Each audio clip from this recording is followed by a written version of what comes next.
Épiglottite. Définition. L'épiglottite est une infection aiguë de l'épiglotte, mettant le pronostic vital du sujet en danger. Généralement, l'infection est déclenchée par des bactéries. Les enfants en bas âge et ceux qui sont scolarisés sont les plus touchés. Pour cette raison, l'épiglottite fait partie des maladies infantiles. L'infection peut néanmoins toucher les adultes.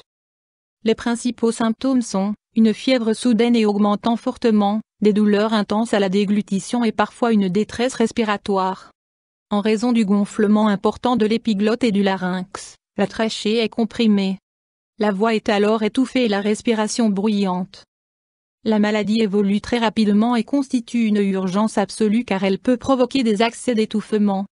En cas de suspicion d'épiglottite, l'enfant doit immédiatement être transporté à l'hôpital et pris en charge par un médecin.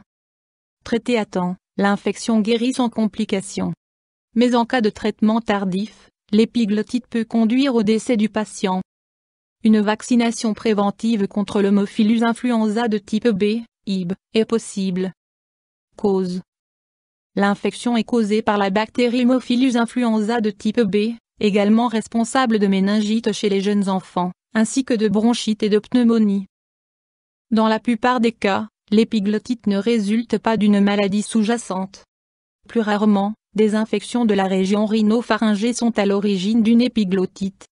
La bactérie se transmet par l'inhalation de gouttelettes, toux, paroles. Troubles, symptômes. La maladie peut être confondue avec d'autres affections dont l'évolution est similaire, notamment le faux-croup ou la diphtérie. L'épiglottite provoque les symptômes suivants. Fièvre soudaine et intense, 39 degrés à 40 degrés. Sensation intense de maladie.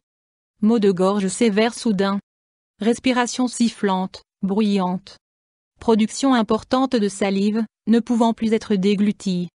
Élocution étouffée, le sujet a beaucoup de difficultés pour parler et n'y parvient qu'au prix d'efforts importants. Se tenir droit facilite la respiration. Détresse respiratoire importante, l'enfant ouvre la bouche pour respirer. Visage pâle ou prenant une coloration bleuâtre. Important, ne pas examiner la gorge soi-même en raison des risques d'asphyxie. Il s'agit d'une urgence absolue, l'enfant doit immédiatement être transporté à l'hôpital. Mesures à prendre jusqu'à l'arrivée des secours. Calmer l'enfant souvent très angoissé. Maintenir l'enfant dans la position qui lui semble la plus confortable, se tenir droit facilite la respiration. Ouvrir ou enlever les vêtements qui enserrent le cou. Ouvrir la fenêtre pour faire entrer de l'air frais. Examen, diagnostic. Anamnèse avec prise en compte des symptômes. Généralement, le médecin pose le diagnostic en s'appuyant sur les symptômes. Examen du larynx par le médecin, l'épiglotte est très enflée. Cet examen ne devrait être pratiqué que si une intubation, respiration artificielle, est possible. Option thérapeutique. Il convient de mettre l'enfant en observation à l'hôpital, afin de pouvoir instaurer une respiration artificielle en cas d'insuffisance respiratoire. Un manque d'oxygène peut provoquer des crampes, la perte de connaissance, voire le décès du sujet. Médicaments. Au besoin, mise sous oxygène. Antibiotiques par voie intraveineuse. Administration de sédatifs si nécessaire, car toute agitation peut contribuer à la dégradation de la respiration. Administration de solutions nutritives en perfusion, alimentation artificielle. Cortisone, action anti-inflammatoire et décongestionnante. Chirurgie.